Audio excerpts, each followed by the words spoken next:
This episode is brought to you by Klaviyo, the platform that powers smarter digital relationships. With Klaviyo, you can activate all your customer data in real time, connect seamlessly with your customers across all channels, guide your marketing strategy with AI-powered insights, recommendations, and automated assistance. Deliver experiences that feel individually designed at scale and grow your business faster. Power smarter digital relationships with Klaviyo. Learn more at klaviyo.com/Spotify. That's KLAVIYO.com/Spotify. Hello, Beat Check listeners. I'm Gosia Woźniacka, and I'm the environmental justice reporter at The Oregonian. Today, I'm with Stephanie Cruz and Will Mulhern. Both of them work at the Oregon Department of Energy. Stephanie is a facilities engineer who focuses on energy efficiency and conservation in buildings. And Will is a program analyst who's working on energy efficiency policy and its intersection with Oregon's clean energy goals. And today we're going to be talking about the much anticipated home electrification and energy efficiency rebates and tax credits. As you might have heard, Oregon is poised to receive more than $100 million for the rebates. That's direct financial help for Oregonians to install a new heat pump, switch to an electric stove, or improve a home's insulation. And so we're going to be talking about what these rebates and tax credits are, who can qualify for them, and how many people in our state will actually benefit. And we're going to try to give you specific pointers and examples of how your family can use these programs. So let's get started. Welcome to the show, Stephanie and Will. Thanks for taking the time to share your expertise with us. For starters, before we get into the nitty-gritty of the rebates, let's talk about the big picture. How do these rebates, tax credits, and other incentives focus on energy efficiency dovetail with Oregon's climate goals? What is the big picture? What goals are these credits and rebates trying to fulfill? Will, do you want to start? Yeah, I'd be happy to. And thanks for having us on, Gosia. We're excited to chat about these programs and appreciate the interest from folks across the state about these exciting new programs. So I think the big picture to keep in mind is that energy efficiency is really at the heart of the clean energy transition, and it's essential to meeting the clean energy and emissions reductions goals we have as a state. And so these programs are going to be really helpful in advancing residential energy efficiency in Oregon by helping folks to reduce energy use through the adoption of more efficient technologies. Things like heat pumps, heat pump water heaters, home weatherization, and the types of wiring and panel upgrades that are necessary to serve these technologies. And they're also going to help save folks money, which I think is really important, and particularly low-income households. When done correctly, these technologies can really deliver tangible bill savings to households. And so we're really excited about that opportunity and really want to make sure that we're delivering those benefits to Oregonians. So just kind of overall, these rebates and energy efficiency in general really sit at a really nice intersection of household savings and greenhouse gas emissions reductions and provide a really great opportunity for our state. And I'll just add one more thing as far as the other goals that we're serving with these. Oregon also adopted a goal of installing 500,000 heat pumps by 2030 in the most previous legislative session. And obviously heat pumps being a qualified technology for both these rebate programs, it's going to go a ways in helping us work toward that goal. So we're also very excited about that. Got it. And obviously we're helping the climate as well by adopting all these new technologies. Absolutely. So there are two types of rebates that are going to be available to Oregon households in the summer of 2024. Can you please describe these two types of rebates and tell us who's going to be eligible and how much people can receive, and maybe give a few specific examples of how a family can qualify for them? Yeah, I can talk about the HOMES program.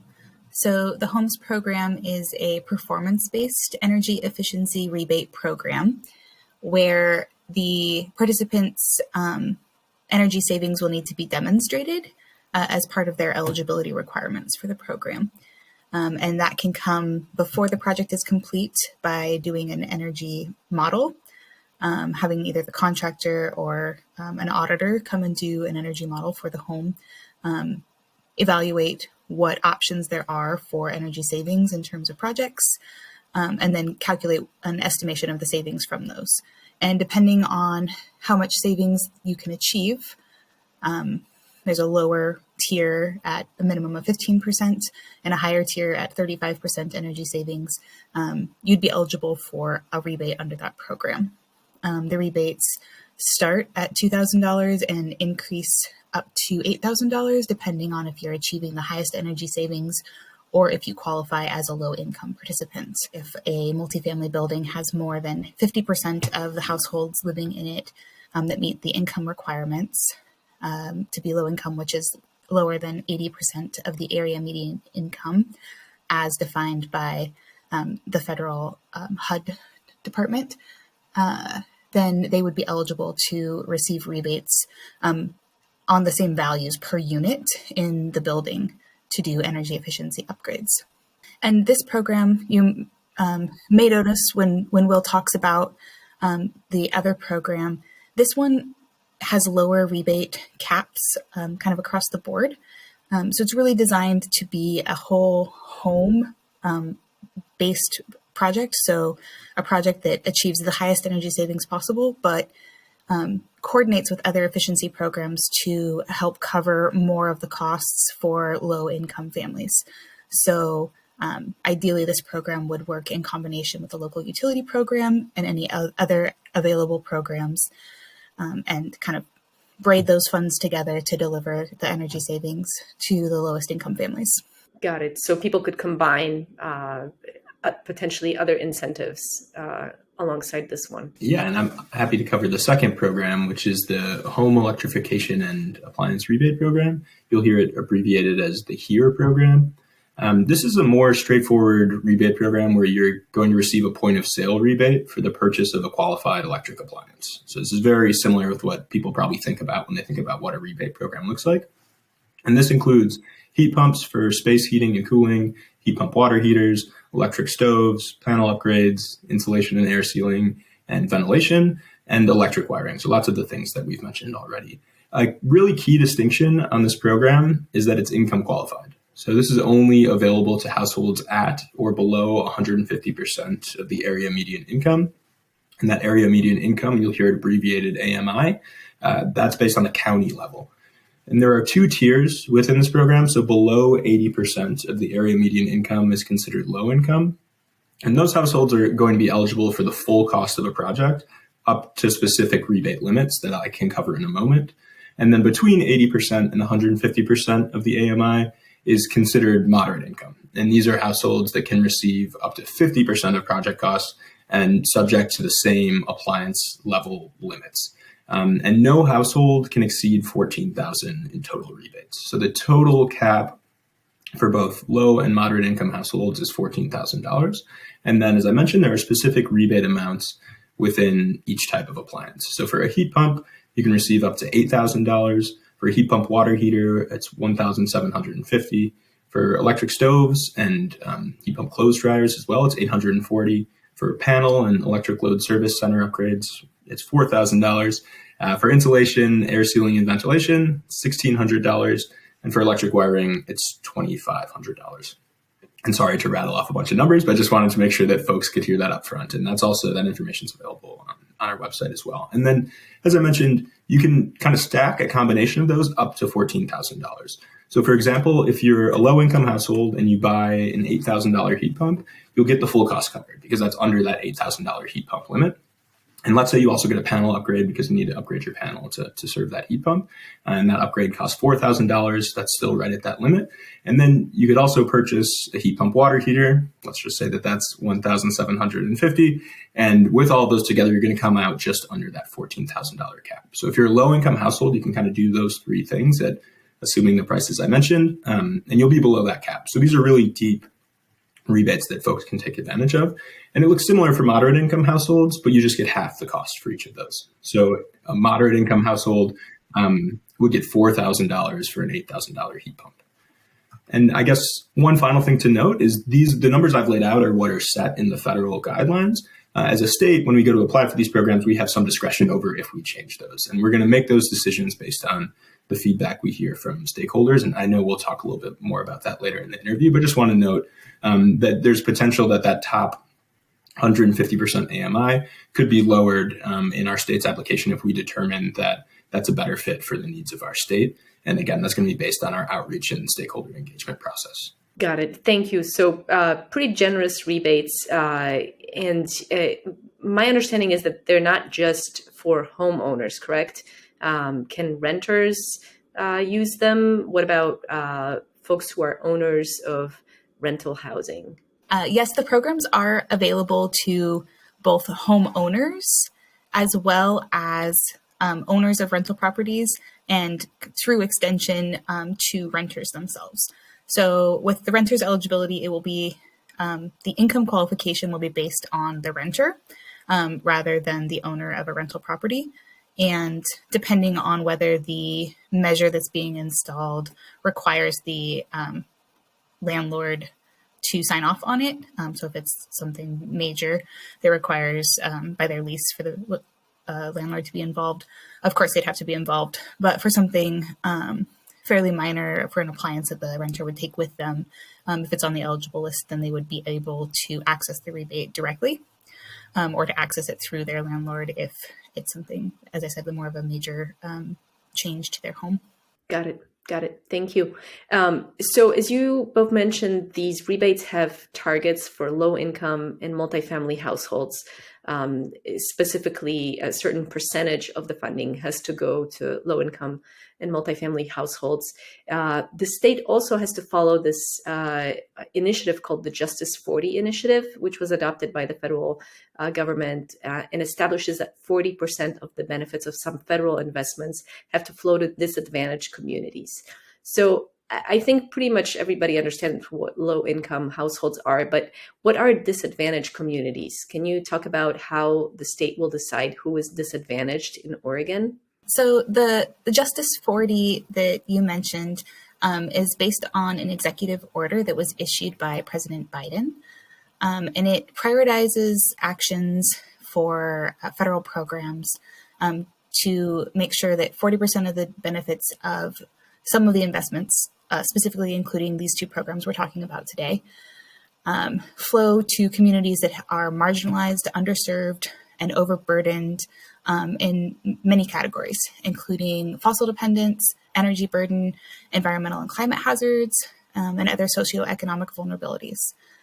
So the US DOE and the federal government has been working on kind of using data sets and developed a climate and economic justice screening tool called CJEST, which is essentially a map that layers in all of the data that they considered.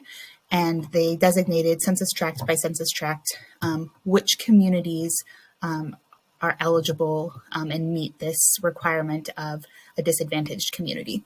So Oregon is going to be using that map to determine whether or not a household or a family meets the requirements to count towards our 40% of the benefits moving to disadvantaged communities. And then we also have a requirement for the HOMES program and the HERE program both, that 40% of the benefits flow to low-income families. And a family can be both a Justice 40 eligible and a low-income eligible family, but we have to meet both of those minimum requirements in the program. Could it be that a family is disadvantaged but not low income? Yes, absolutely. And they would have potentially some priority within our programs. We are also able to say that we want to do more than 40% in income qualified work or in disadvantaged community work. We're still developing our state application to US DOE for this funding and exploring how to prioritize funding in the state. So that's something we are considering, whether we should do meet the minimum or exceed the minimum here in Oregon. Got it. Got it. And as I understand, you've already sort of looked at the data using this tool. What have you found in Oregon in terms of which populations have the highest energy burden, highest pollution burden, et cetera? Which populations are disadvantaged, in other words, in our state? A lot of rural Oregon qualifies as a disadvantaged community on the map, as well as quite a few areas along the coast. And in our major cities, there are census tracts designated as disadvantaged within the mapping tool. So it's a large portion of Oregon So it gives us a lot of opportunity to reach people across the state. Got it.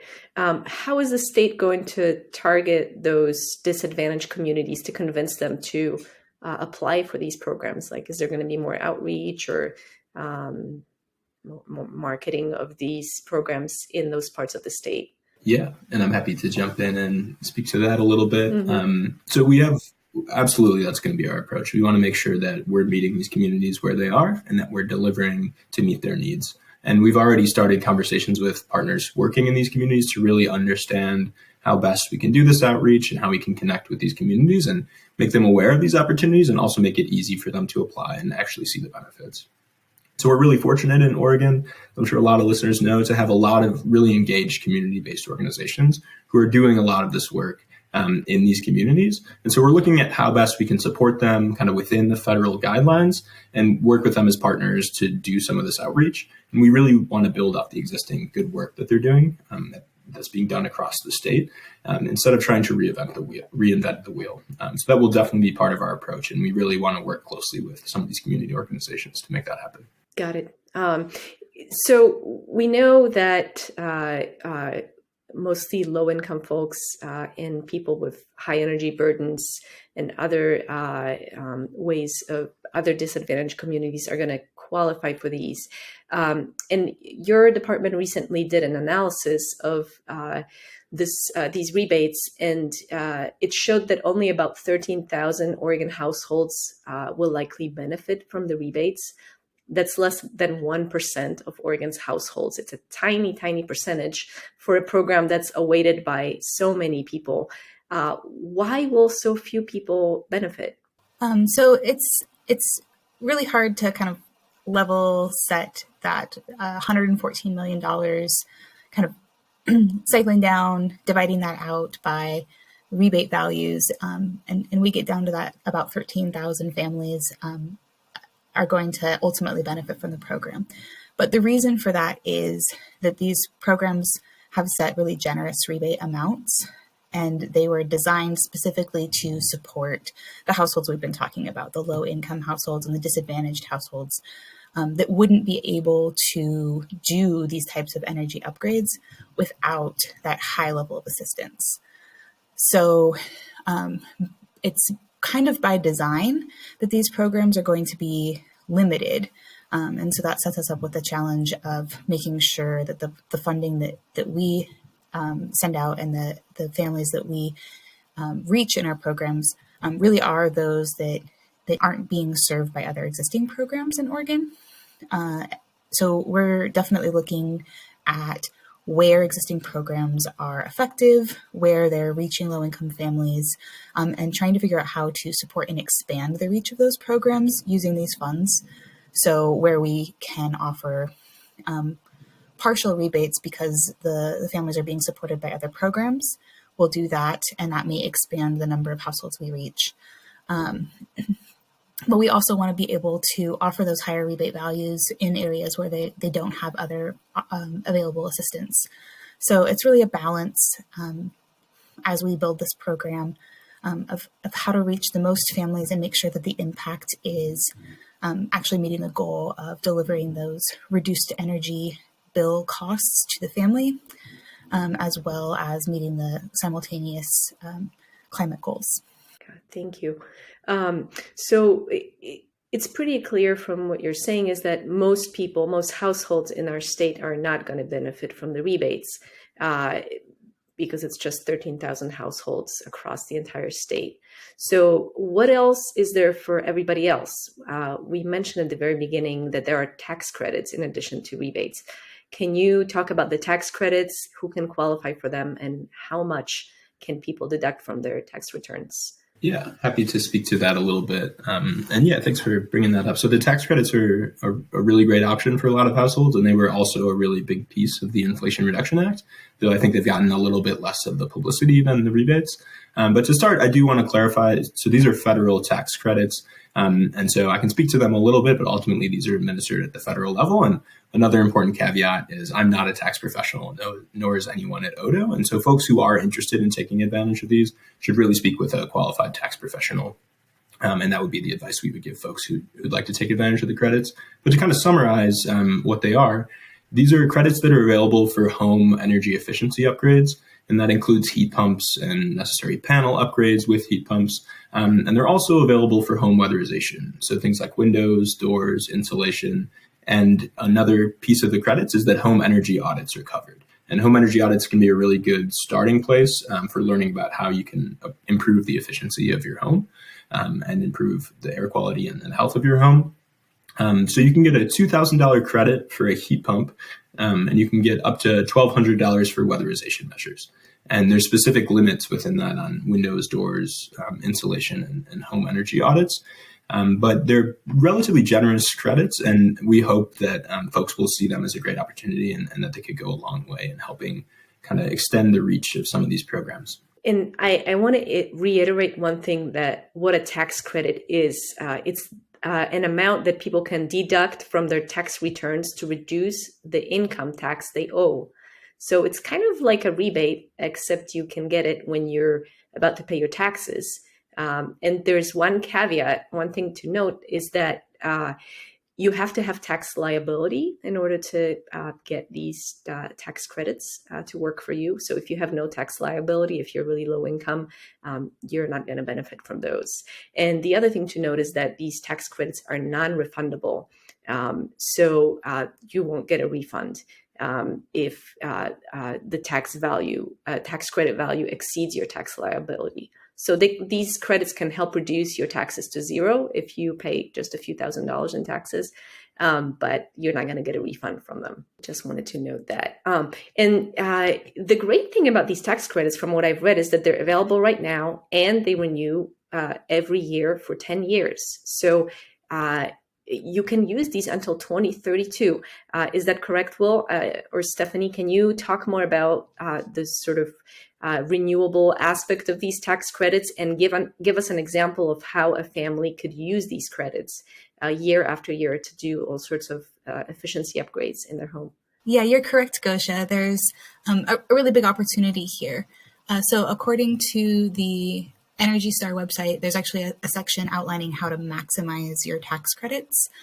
And they highlight that there's a cap every year of $2,000 for a heat pump, and then up to $1,200 for insulation, window or door replacements, a panel upgrade, kind of other costs associated with making your home more efficient.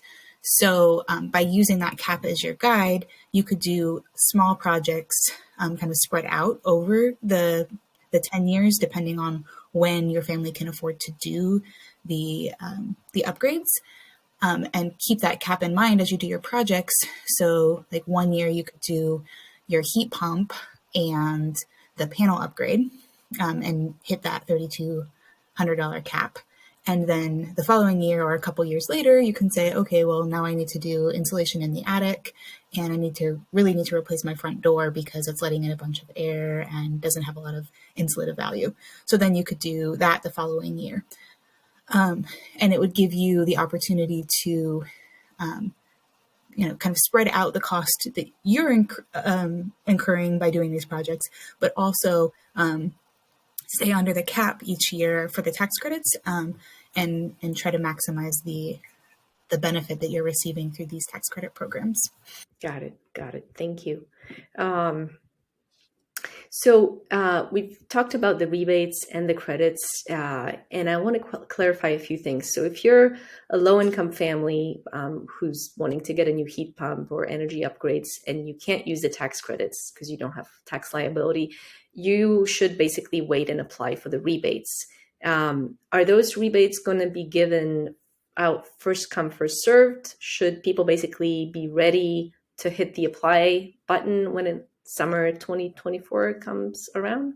How is that going to work? So I would say at this point, we're probably not in a great position to advise on specific household situations and whether or not folks should wait. So I'll just say that obviously, if you're experiencing a crisis like a loss of heat, that's something that you should look to address immediately and consider existing programs from Energy Trust of Oregon or some of the state level programs we have. And hopefully those can help help you make the upgrades you need. If it's a situation, though, where you have a functioning HVAC system and you're hoping to make an upgrade, then it might make sense to wait for the rebate if you are a low-income household. But we obviously at this point can't guarantee the availability for a specific household until the program is finished being developed and finalized. So we'd encourage folks to look into some of those other available incentives as well, and kind of determine within their household budget if it makes sense to wait, if they can afford to wait, or if it makes sense to do the project now if the incentives that are currently available are generous enough to cover what they need. And on the second piece, kind of as far as the priority, so we're still very much in the process of determining how the rebates will be prioritized. It's likely a portion of them will be first come, first serve, but we also want to really make sure that we're reaching the communities that they're intended to reach. So we're going to be really, as I mentioned earlier, working with those communities to understand the best way to serve them and understand what it might look like from an administration perspective to get those funds out the door and to the households that need them. And we know that sometimes low-income communities often may not have the time to stay engaged on these topics.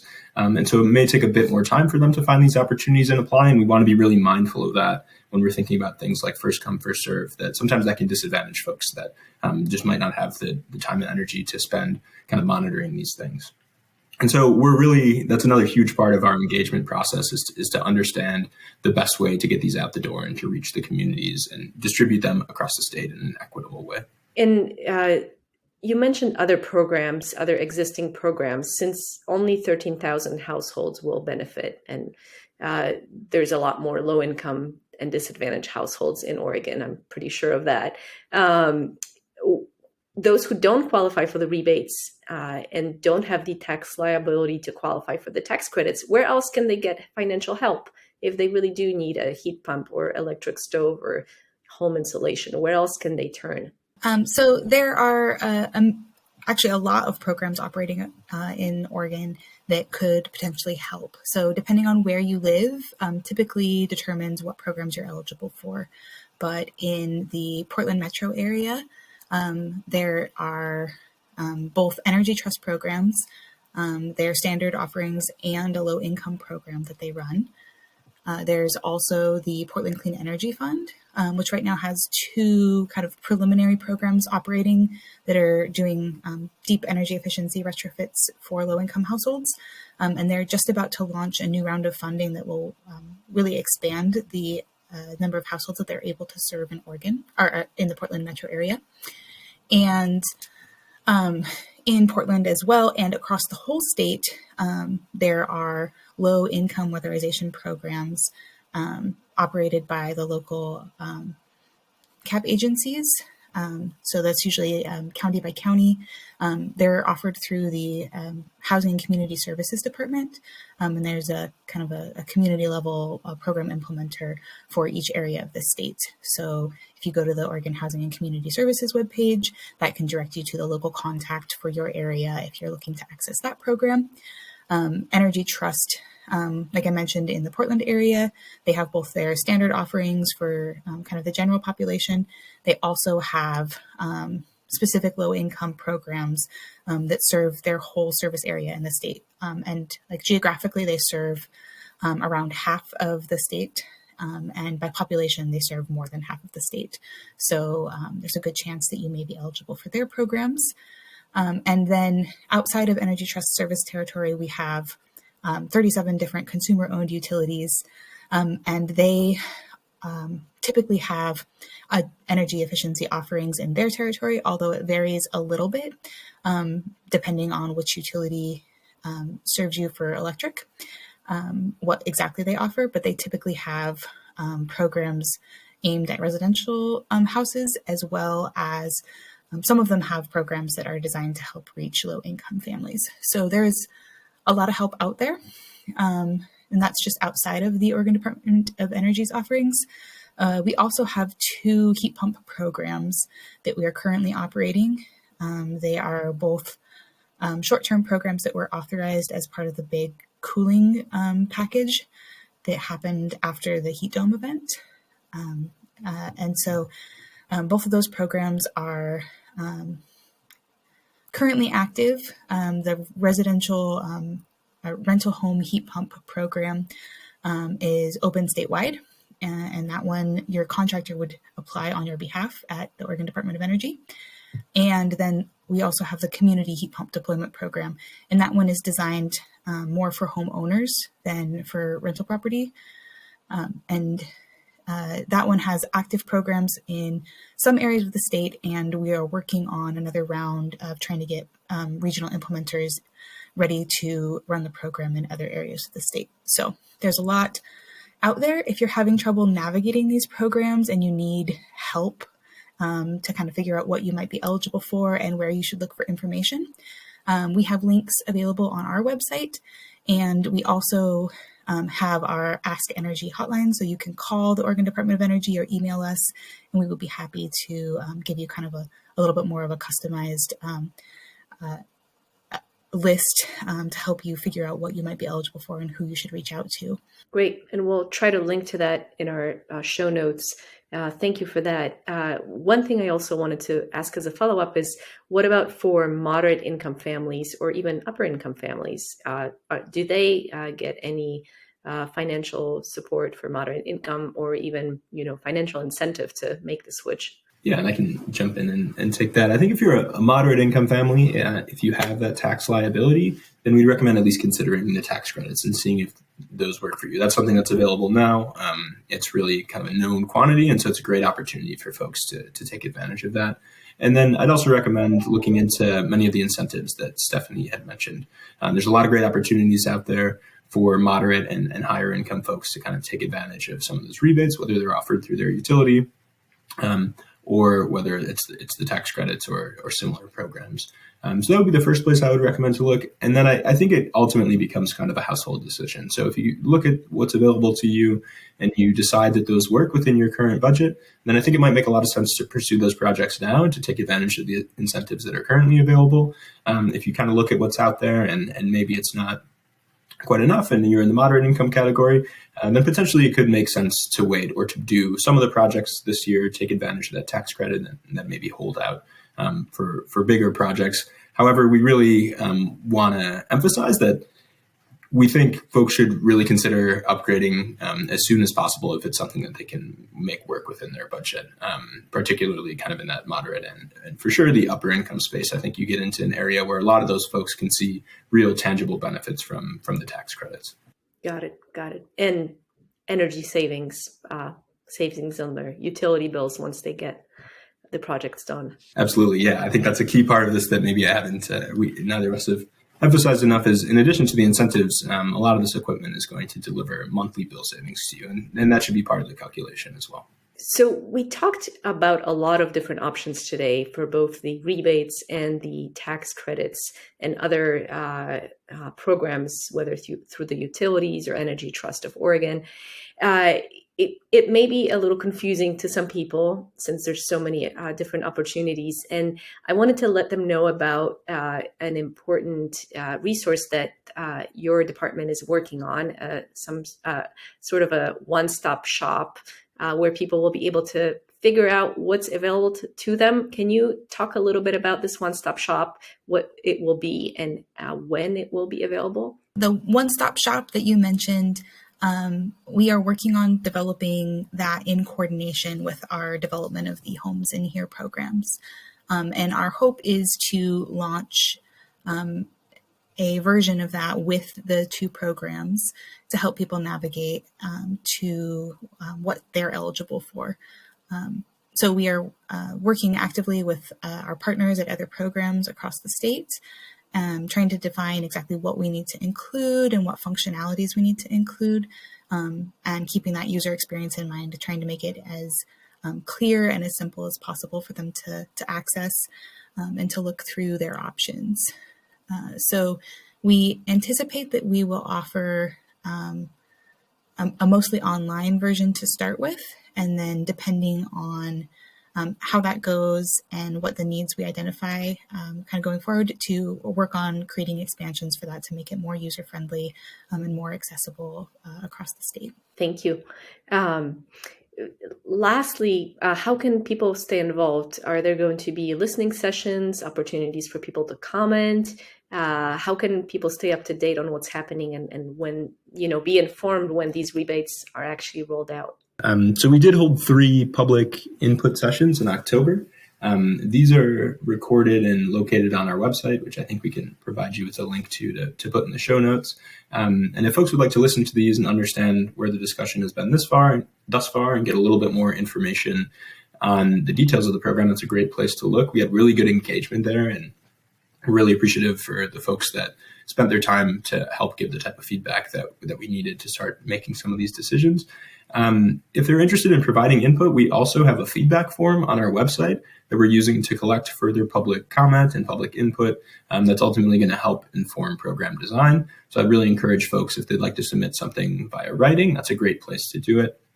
And we'll also be scheduling further public meetings in early 2024 to provide a bit more of a detailed overview of how these programs might work, and provide another opportunity for folks to give input. So if they missed that initial session, there will be more in 2024. And our hope with those meetings is that we can have a bit more of a specific kind of proposal to present to folks and allow people the opportunity to react to that and give further input on how things are starting to shape up. And then I'll just add one more note to be notified when those types of meetings are scheduled, and similar meetings that we might hold for this or other programs. I would encourage folks to visit our website and sign up for the email list that we have located there. And that's a great opportunity to stay in touch with a lot of these opportunities that are happening across Oregon. Wonderful. And I'll include a link to that in the show notes as well. Stephanie and Will, this has been a super great conversation, and we're going to be following this topic closely in the future stories in the Oregonian and online at Oregon Live. And like I mentioned, I'm going to draw up a few links to the relevant pages that you mentioned in the email sign up. So thank you so much for listening to Beat Check with the Oregonian. If you like this show, please give us a 5-star rating and review in Apple Podcasts. It helps others find the show. The best way to support our journalism and stories like this is with a subscription to OregonLive.com. You can do that at OregonLive.com/pod support. Thank you, and until next time.